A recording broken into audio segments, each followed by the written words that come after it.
you know that every word you speak matters? Are your conversations making a difference? With a passion for words and a heart for conversation, Teresa Velarde is a self-professed word nerd, best-selling author, BizCat 360 columnist, and publisher. Children's books as well as fiction and nonfiction books are welcomed at We Be Books Publishing and Book Endeavors, the imprints of her company, Authentic Endeavors Publishing. Whether written or spoken, Teresa strives to encourage and inspire meaningful conversations that make a difference. Here's the host of Conversations That Make a Difference, Teresa Velarde. Hey everyone, and welcome to Conversations That Make a Difference. I am Teresa Velarde, and we are so blessed to have Dr. Marcus Wettstein and Dr. Rachel Simpson-Sweet with me today. But first we're going to go through our a little bit of housekeeping here and say that you can listen to Conversations That Make a Difference every Tuesday at 5 a.m. and 5 p.m. Eastern Time with live call-in shows every first and third Tuesday. And you can meet us on YouTube and put in some questions if you have them.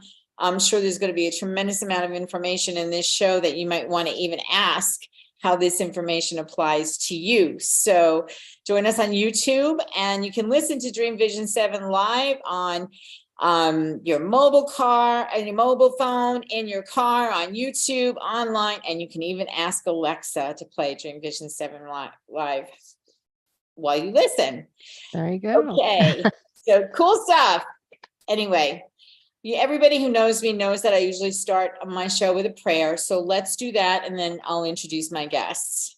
God, grant me the serenity to accept things I cannot change, the courage to change the things I can, and the wisdom to know the difference. And it is by God's grace that we are fabulous, blessed, and highly favored, living in our greatness, using our gifts and talents, making a difference in the lives of others with passion and purpose. And all of God's great universe is conspiring in our favor. And we gratefully say, amen. So who do we have here today? I already said who. So I'm going to read some bios and make sure you know who these incredible people are. First, we'll start with Dr. Rachel. She's a certified epigenetics, health, and wellness coach with a PhD in neuropsychology. She works with clients to change their lifestyle through biological individuality and understanding genetics. Using genetic blueprints and body biomarkers as the guide, she helps women design a plan to go from being fatigued, stressed, and not sleeping to having more energy and clarity so they can wake up with confidence and rock their day. Through visioning, clients discover new ways to look at challenges and are encouraged to experiment with new techniques to move them closer to becoming their best, the best version of who they are. And so you can learn more about Dr. Sweet at drrachelsweet.com. And we'll give you that again before we close today. Dr. Marcus Wettstein, you have a lot of things in common with Dr. Rachel, and you have practiced endocrinology for nearly 30 years. Dr. Marcus is a diabetes, metabolic, and stress management specialist. He also works in energy medicine as a licensed well practitioner. He assists clients in improving their energy reserve via photonic image. Photonic, thank you. I know this. I'm a word nerd, remember? He lives in Colorado with his wife, has 3 children, and enjoys skiing and hiking. And you will hear Dr. Wettstein's email address shortly. I'm so grateful to have you guys here. And I'm so grateful that you're welcome. I'm so grateful that the two of you wrote incredible information in the Fourfold Formula for All Things Wellness, the first of a 3-book series. I know that Dr. Rachel is going to write in the second one. And of course you are too, Dr. Marcus. The second one is called Win the Wellness War. WAR stands for We Are Responsible. And that's basically what we're going to talk about today, taking responsibility for your own health by the information that these two practitioners with lots of information can help us to live our best lives. So where do we want to start? Ladies first. Okay. All right. So I am going to go to Dr. Rachel. Oh, and by the way, everybody, if you wouldn't mind, Coach Peggy Wilms was supposed to be with us today, but unfortunately she's suffering with some respiratory illness and she doesn't have much of a voice, so you wouldn't hear her. Her presence is always well known, and we love her very much. And Peggy, just get well. We're praying for you to get well quickly. So Agreed. Yes, agreed. Yes, I'm sure she's listening in too. So, Dr. Rachel, you are a neuropsychologist and you have your own story as to why you got involved with epigenetic coaching and how epigenetics can help any of us to live better lives. Can you tell us how that came about for you? Yeah. And a little bit about your story? Yeah. So it's part of the story that I wrote in the first book, actually. It's basically that, my whole life I've struggled with my weight, losing weight, gaining weight, like a lot of ladies have. At one point I was 300 pounds and I just decided to take on at some point, like I'm not going to feed into the diet culture anymore, this mentality of the next diet, what the next thing is, and really kind of had to think about what that means, because I had done so many. If you read the story in the fourfold formula, it's a lot. And I came to realize that I just kept hearing like, well, you just have to, not eat this and exercise. And I'm just like, okay, that's all well and good, but this isn't helpful, and I'm sure other people have heard this. Like I was actually sitting with someone the other day at a conference and they said, it was a longevity conference and they said, well, what's the takeaway here? And I'm like, diet and exercise. And then, it's, so it's that, but at the end of the day, yes, that is true, but it is not helpful. So, and I started to think about why, and part of it is mindset. I had to make a big mindset set shift and say, well, who do I need to become to be what I want, right? So there was that first, and it was kind of, I need to be healthy. That's what I really want. It's not like losing, 100 pounds or whatever. I need to be healthy. Mm-hmm. So I'm like, okay, so what would a healthy person do? And I kind of went on that search. And found what was right for me. And in that process, I found epigenetics. And I discovered that each of us, has a blueprint, and that's handed down from our ancestors. And a lot of it made so much sense to me once I started looking at my own blueprint and at my family's blueprint and then clients' blueprints, that, people would come to me and they're like on a keto diet and they're like, it's not working. Like I'm, following all of this. And then I look at their genetics and I'm like, yeah, it's not what you're not supposed to be eating a keto diet. It's not like really for your genetics. And so while you might lose some weight on it, but it's not a lifestyle that you can engage in long term that is going to keep you healthy and where you want to be. And so there's, a lot of people say, well, losing weight is not the hard part. It's keeping the weight off that's the hard part. And so the epigenetics for me was really being able to give people a blueprint to say, well, this is what your body says you should eat like, and then you can mold that based on, what you like to eat, how that would fit in with what your genetics say. And a lot of my clients go, wow, I have a plan now. And it's based on me, not anybody else, and not some tribe that says, eat this, don't eat that. It's, so, I mean, that's what it was for me. I mean, like I'd met with lots of personal trainers, doctors, over the years and heard the same thing over and over again. And I thought, there has to be something different. It really has to be something different. Well, I can relate to your story, and I've had my epigenetics done. And what I've heard, some of the things that I've heard from you are like, what?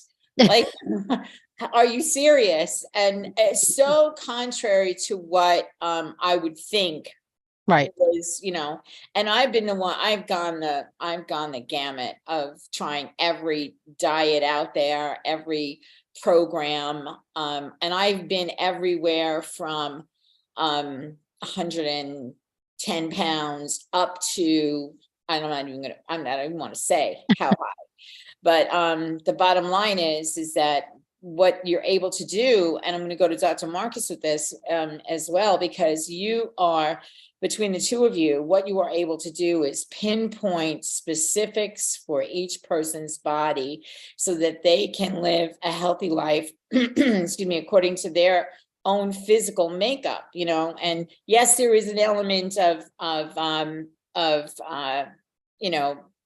brain and how you want to show up in the world, Mm-hmm. and mindset shifts and whatnot that have to take place. But Dr. Marcus, what's been your experience with your patients between the endocrinology and your knowledge of epigenetics? You've got a fireball of help for people there. Well, yes, it's always in the receiver, though. You can basically preach until the end of time, and if there's no reception, then that's not going to result in the outcome that everybody desires, even the patient. You have to find out where the resistance is, where the problem really lies, and very frequently it is necessary to do a comprehensive, holistic type of assessment to sort that out. And in our book, The Fourfold Formula, the wellness wheel is basically an attempt to give people a tool to do this assessment at their own home. There is obviously misconceptions. This is not a recipe or anything like that, and you have to assess yourself in earnest. And that's difficult first step anyways. But you can basically home in, is it the mind, is it the body truly?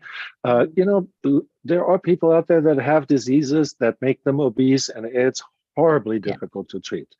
And so there are people in real trouble, and they need medications to help them, basically.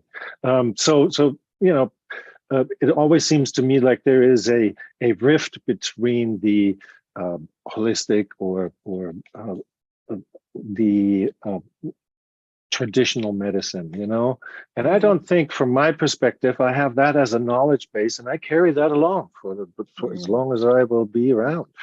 And I try and intermingle these things, and I do understand that there is a lot of places where you have to stop and say, I need help. Other people can help me with this. And it really depends on where the problem lies in the first place. And then once you find out the information that the patient or someone, whoever is coming to you for help, your coaching clients, Dr. Rachel, and your patients, Dr. Marcus, they have to be willing to make the changes that are necessary in order to be able to achieve the results. And I got to tell you something. I'm going to admit this on the show. I am a rebel. I'm a rebel. What do you mean I can't have this? I can't have this, but I can't have this every day, from morning to evening. I mean, there's boundaries, and a lot of people have issues with boundaries these days, especially when we're in such a crazy time and whatnot. It does a lot to our psyche, and then we take out. I don't know about you, but for me, I'm sure, Rachel, you can relate to this. There's a lot of things like I have been known to be someone who runs to food when I'm feeling uncomfortable. And that's, but it's been my upbringing. My grandmother, my aunt, Italian women, my great grandmother, right off the boat from Italy. Here, eat this, Teresa, you'll feel better. Well, that stuck with me for the longest time. Let me ask the two of you, what do you do when somebody is in a situation like this? And now Rachel tells me, Dr. Rachel tells me that in my genetics, I have athletic genes. I have athletic genes, and I'm having trouble getting out of the house to go for a walk. Come on, so how do we incorporate all of this? Yeah. Well, obviously your genes are your potential, right? And Mhm. as Marcus said, like you've got to have the mindset to follow it. And it isn't easy. I mean, otherwise, everybody would be losing weight and staying healthy, and we wouldn't be having this conversation. But I think that, you know, unfortunately with kind of how things are at the moment, there is a lot of this, don't eat this, don't eat that. And that's not really where I come from. I come from a place of like, well, can you have some of that now and again? Sure. But this is kind of what your body's saying is best for you. Mhm. And that way there isn't that kind of like crisis of, oh, I'm not able to eat this, and then it's building up and it's building up, and then eat the whole pack of cookies, right? there's Yeah. there's ways to get around that, but you can make it harder for yourself. So for me, one step that I do is I just don't buy things that are like things I want to go to, like when I get upset, right? If I'm having a bad day, if there's a pack of cookies or some ice cream or something, if it's not in the house, I can't go attack it and take my emotions out on it, right? So that's one Exactly. thing, is make it harder for those foods to be accessible. And then if you do have those foods, maybe buy it in a different quantity. So I heard something on a podcast the other day that I thought was great. They get the frozen cookies and they just cut off two and they bake two. So they're nice and warm at that time and they eat them, but they can't eat anymore because the rest are frozen. So that's another way of still having, your cookie, counting it in your calories for the day and, feel good about it. Mhm. And not like punish yourself. I think that's one of the things that I find most people, they punish themselves for if they digress from their Yeah. diet. And I just feel like that is the worst thing, because I spent many years doing that, and that is not helpful at all to your No. psyche at Mm. all, you Mm-mm. know. Mm-mm. So, Dr. Marcus, now one Yeah. other thing I want to add in this, now to somebody like me who not only has this addictive personality, this eat this you'll feel better mindset, and I also have issues with my thyroid. So let's take what Dr. Rachel said, your knowledge of endocrinology, and maybe there's something you can recommend for people who maybe in similar situations to me. I have to tell you, I'm not someone who really likes to take medication. Yes, I'll take supplements, but I don't really like to take medication. But I have discovered, as you said a little bit earlier, your training in medicine. Sometimes we have to take medications. So what can you bring to the table here for people like me who are trying to figure out their thyroid numbers and balance all of these balls that we're juggling in the air? Right. Well, throwing the thyroid in there is obviously very important because if the thyroid is not adjusted properly, it takes, it directs the energy expenditure of your basal metabolism, which basically is about, 60 to 80% of the calories that you put in a day. Mhm. So your metabolism has to be established properly. And a lot of my patients try and go hyperthyroid because it burns extra calories without having to move a muscle. The problem is the extra burning requires extra energy, and there's a net loss in muscle balance over time. And Mhm. so you don't do that. Don't go hyperthyroid. But the point here is the metabolism has to be in a proper place, and you are the one who has to decide where that is. Mhm. So understanding the thyroid, if you would come to me, I would trial to put you in different ranges of the normal reference range of thyroid hormone Mhm. and or the TSH, and basically get you to feel if that makes a difference to you. Mhm. And Mhm. that's step number one.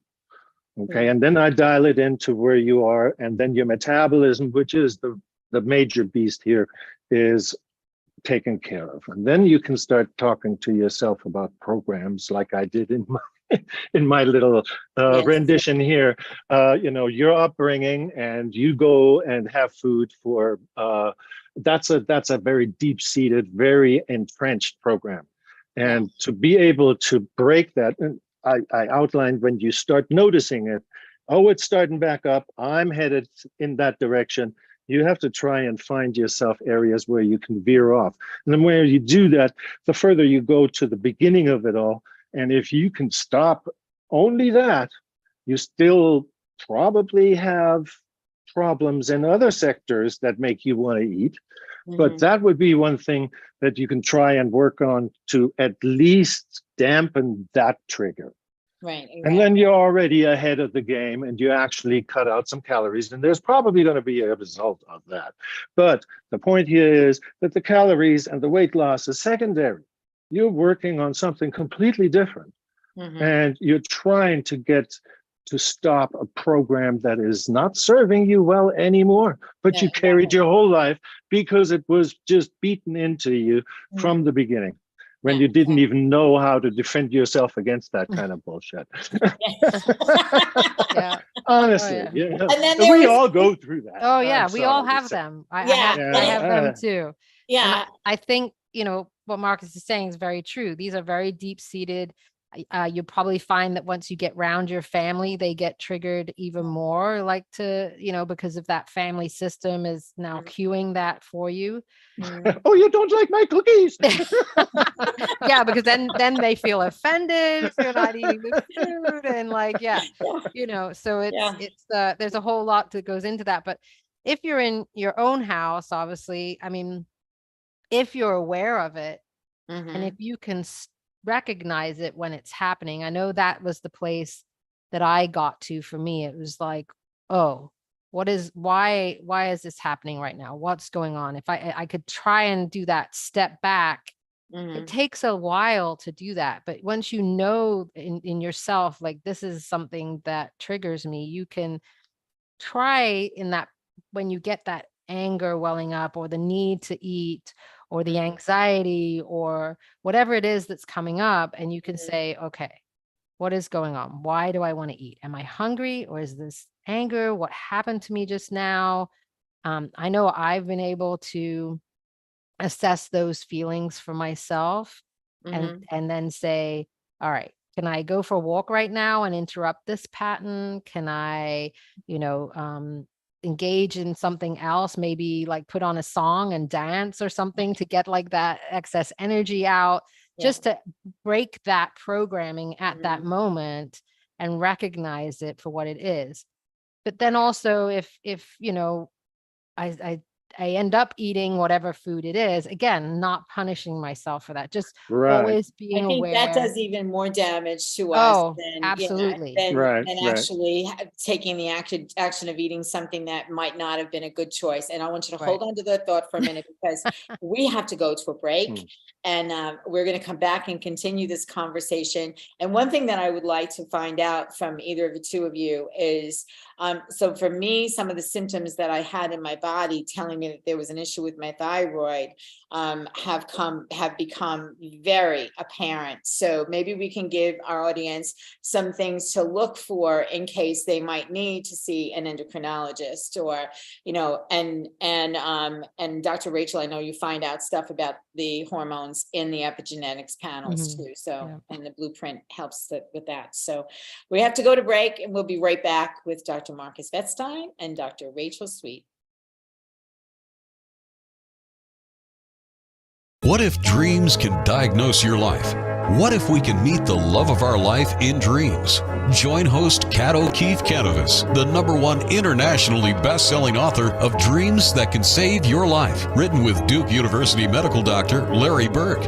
Dreaming Healing is where we'll explore dreams, research, and interpret dreams from you, the caller. Dreaming Healing shows can be heard every Tuesday at 9 a.m. and 9 p.m. Eastern, with live shows on the first and third evenings at 9 p.m. Eastern, 6 p.m. Pacific Time on syndicated Dream Vision 7 Radio Network.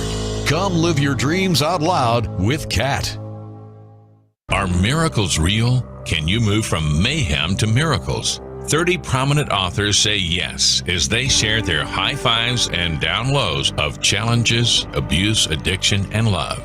Experience hope, the magic elixir of miracles, through the personal stories of New York Times bestselling authors James Redfield, Dr. Bernie Siegel, Sister Jenna, Reverend Temple Hayes, and many more.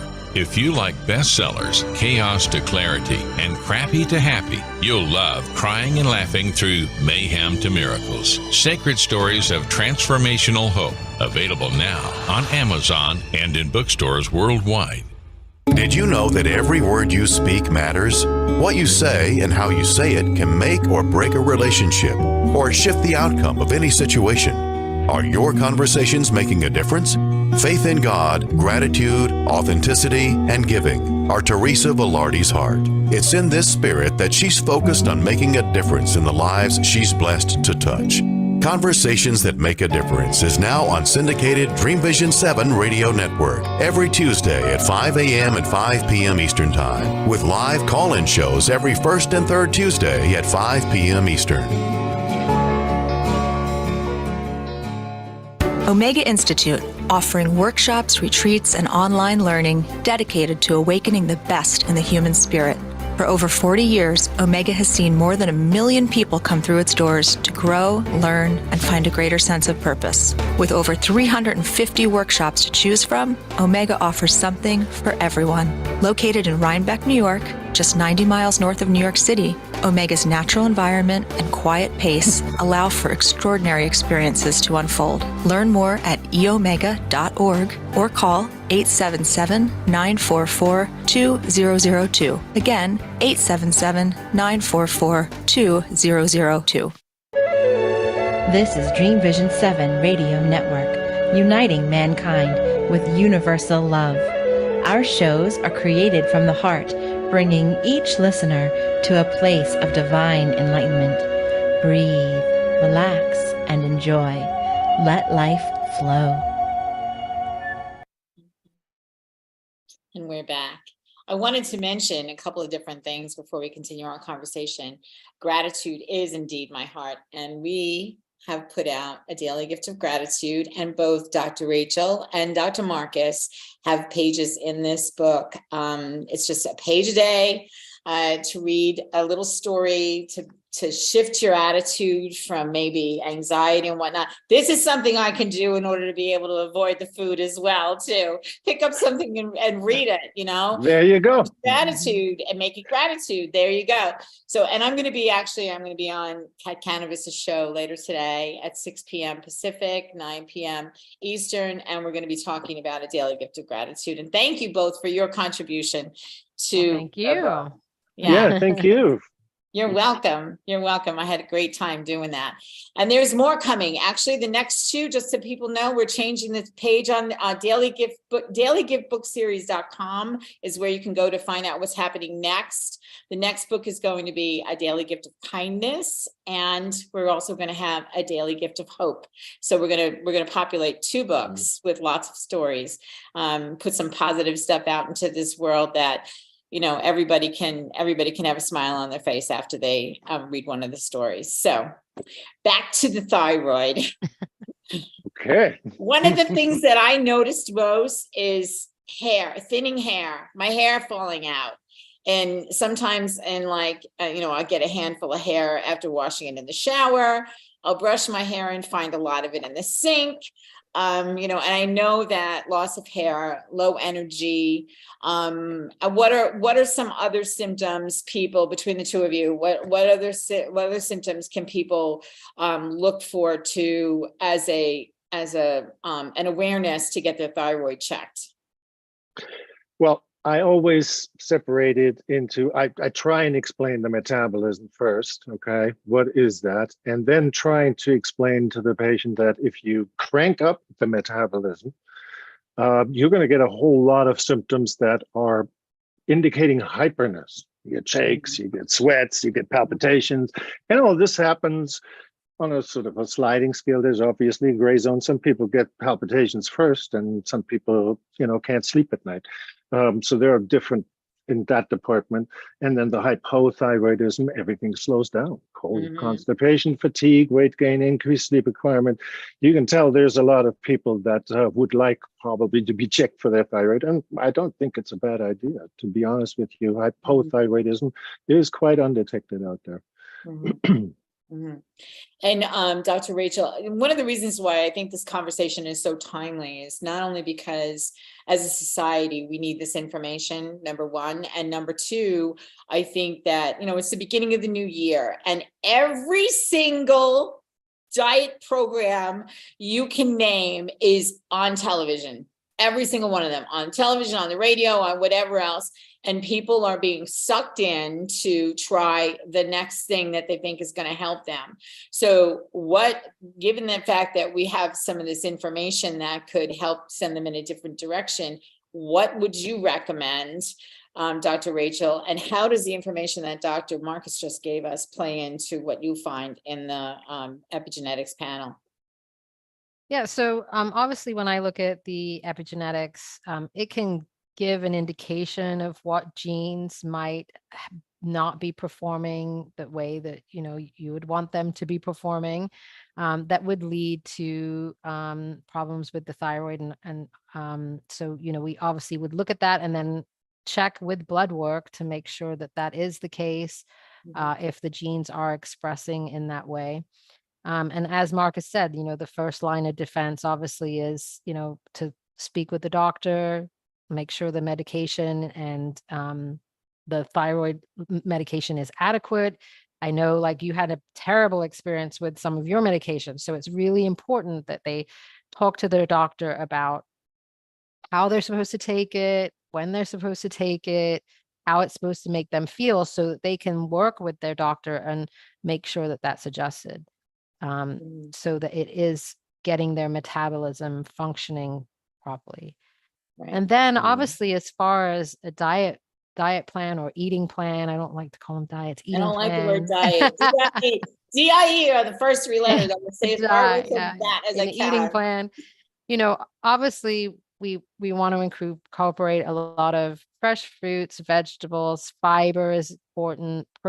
Eating from all of the macros, protein, carbohydrates, and fat. Yes, they are all important. And when I say carbohydrates, I mean things like vegetables, potatoes, those kind of things, not cakes and pastries. So cruel, so cruel. But like I said, I don't like to, limit them. So if you want to have something now and again, okay. But obviously. But my patients, I'm sorry to interrupt, but my patients a lot of them are diabetics. Yeah. And I basically tell them, if it tastes good, it's no good for Not you. good. Yeah. Done. Yeah. So, I mean, obviously diabetes is a whole nother issue, right? So you've got to really stay off the sugar. But, I'm not going to like I said, look, I understand. I'm not going to berate anybody if they indulge in something, but obviously they know their body best. And I just know that it functions better when we're eating whole foods, minimally processed foods. I mean, all foods are processed in some way, right?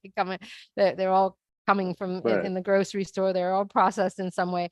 But, if it's going to come out of a package and it's got multiple ingredients, I mean, sometimes you pick up a package and you look at the ingredients and it's like a book and you're like, okay, it's a billboard. This is not food. Okay. That's not food. If you pick up a package, it's got a couple of ingredients in it.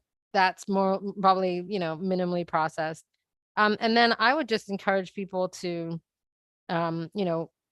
you can do things like all kinds of things, even without having to do your genetics if you don't want to, but you can do elimination diets as well, where if you feel like something is causing you an issue, you can eliminate that for a while and see how your body feels. I know that's been the case with clients that I've had, like they'll eliminate things and add things back in, especially ones that have some sensitive stomachs, and they have to do kind of like maybe a FODMAP or something like that, where they have to eliminate a lot of foods in the beginning and get things under control with the microbiome and then add things back. But it is important to eat from all of the the areas: protein, carbohydrates, and fats. They Yeah. all serve a function in our body. Yeah. We shouldn't eliminate one over the other. Right. Yeah. So I And have a let me question. just, I'm sorry, Teresa, but just one little thing. I do promote with my diabetics a cheat meal. And that's basically, if you get a trigger for a craving, you can quench that by saying, no, my cheat meal was assigned on Wednesday for dinner, and that's it. Now you can start with 3 a week, 1 breakfast, 1 lunch, 1 dinner, to try and get into that habit and see if it works for you, and then get tighter and tighter as you go along. So those are little things to branch away. When you start noticing the trigger, just get your thinking process. No, it's got to be Wednesday, that Yeah. type of stuff. Yeah, So and I this think is- that's it. It's mindfulness, it's awareness of a lot of us are rushing around, and we sometimes don't even notice that we're eating things. Like like especially I've heard gals who are in the office and they've got like a bowl of sweets or donuts or in the the break room, and they're just like on the phone and they're just walking and they'll just pick something up and start eating it, and then they'll be, I didn't even realize I was doing it. It's They're- unconscious. Yeah. It's Yeah. just Right. not engaging in it. And I think that's the thing. Like you need to really be conscious of when you're eating your meals. You eat your meals, try to be present for that moment. It usually only takes like 5-10 minutes to eat a meal. All right. Yeah. So just for that 10 minutes, be present and eat that meal. Don't be on the phone. Don't try not to be rushing around doing something else, eating in your car, or, Yeah. whatever, because that's when you're not listening to the body, its cues. You're not aware of how much you're eating. You can overeat, so it's all of those things as well. Yeah, and an extreme example of that is we have, through visualization of our food, already an insulin priming mechanism going on, so that when the food hits and gets absorbed, the blood sugar doesn't go up. That's a normal mechanism. And so, that I'm sure if you notice the flavor, you prep your body for this coming on and this being absorbed better than if you're cramming it down while you're driving or something like that. Yeah. Absolutely. Yeah. And I have 2 questions relative to exactly what we're talking about here, and going into the diabetic portion here. First question is, there's promotion of diabetic medication for weight loss. What are your thoughts on that? I mean, I have a friend who went to a doctor who actually gave her, I don't remember the name of the drug, but it was a shot once a week that she gave herself in her stomach, and it made her really sick. But the doctor said that it was going to help her to lose You're weight. talking about semaglutide or I- semaglutide. Those are all the once weekly injectable medications that are out there. They help diabetics tremendously. They notice that there is one effect of this drug is actually going into the brain and slowing down the hunger center. So in other words, for the people that are leptin resistant, geez. Okay, let me not get into this too far. The point is, the point is that if you have the hunger center calmed down, anybody will not consume as many calories a day and therefore lose weight. And that is why it's now a fad diet in Hollywood. Okay. Yeah. Basically is being utilized for these people to lose weight, just to look better, whatever. Yeah. Yeah, there was silly. actually But that's only one effect. yeah. The medication has a bunch of effects. Right. Really good. Yeah, so a lot of people have been promoting these drugs. So there's a bunch of different names, but it's basically a GLP-1 agonist, basically. Right. And so a lot of people have been having significant weight loss with it. There's a dual agonist that just came out as well that apparently is even better than semaglutide.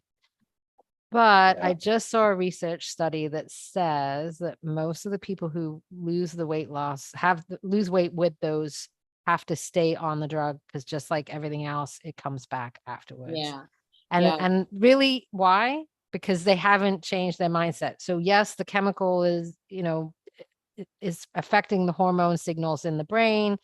And so yes, while on the drug, like you're not as hungry, you don't engage, but they're not really learning, like what we were talking about, the triggers. Why do we get triggered to eat? Or they're not paying attention to the food that they're eating, because once you take off the drug, the hormones come back in.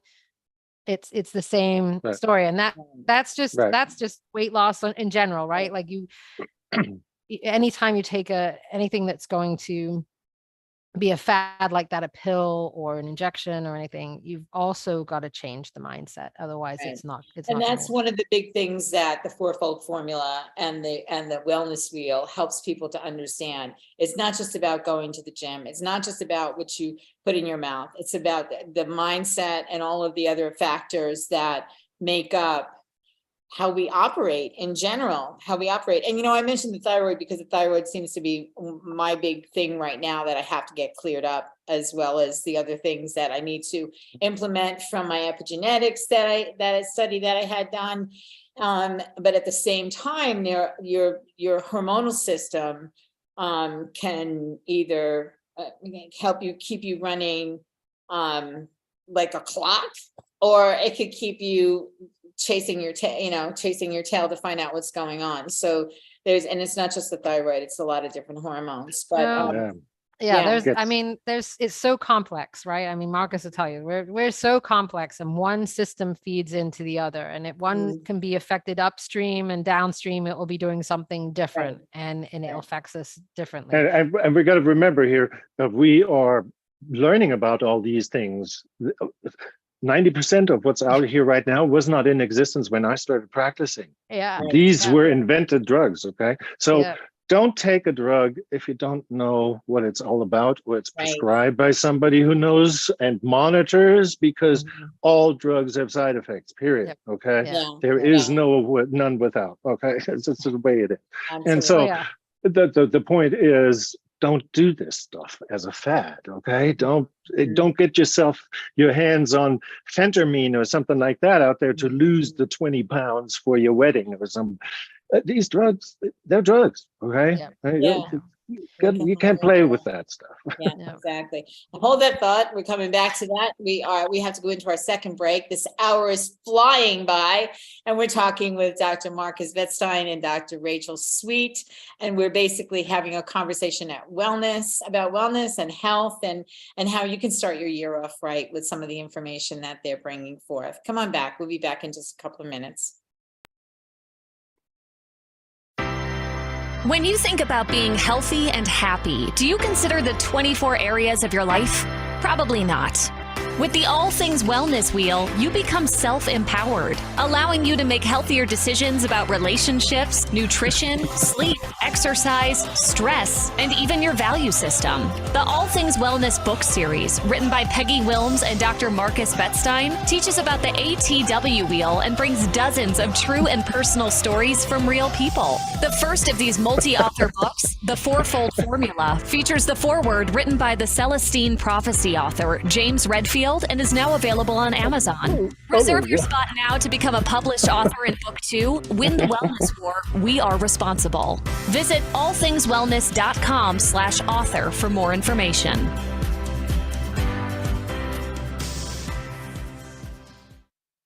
In a world facing annihilation, a miraculous African nun rises to become the first female pope through a web of war, murder, and betrayal. Loved by some, hated by many, she becomes the deadly target of Islamic terrorists and her own cardinals as she introduces a new vision that will either save humanity or accelerate its destruction. 4 people must race against a nuclear holocaust to learn her astonishing secret. Pope Annalisa is available at petercanova.com, Amazon, and other online booksellers and bookstores worldwide. Did you know that every word you speak matters? What you say and how you say it can make or break a relationship or shift the outcome of any situation. Are your conversations making a difference?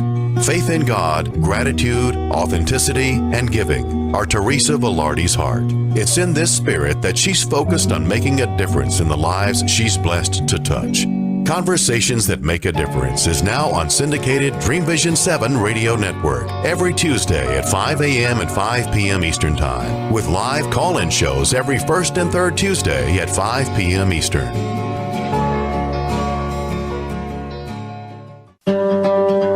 Why are we here? How can we be happy? Questions asked from millennials to boomers. Crappy to Happy, Sacred Stories of Transformational Joy answers them using true stories of grit, grace, and love. James Redfield, author of The Celestine Prophecy, wrote in the foreword, "This book is a seminar about emerging truths and offers grounded solutions through the art of the comeback." Dr. Bernie Siegel, a contributing author, wrote, "Bodies die, but spirits and consciousness survive and recycle." So, grab some tissues, open your book, and prepare to cry and laugh till it heals. Crappy to Happy by Reverend Ariel Patricia and Kathleen O'Keefe Cannabis. Available from Amazon, Barnes & Noble, and booksellers worldwide. This is Dream Vision 7 Radio Network, uniting mankind with universal love. Our shows are created from the heart, bringing each listener to a place of divine enlightenment. Breathe, relax, and enjoy.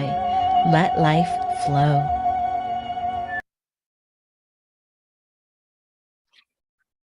And we're back.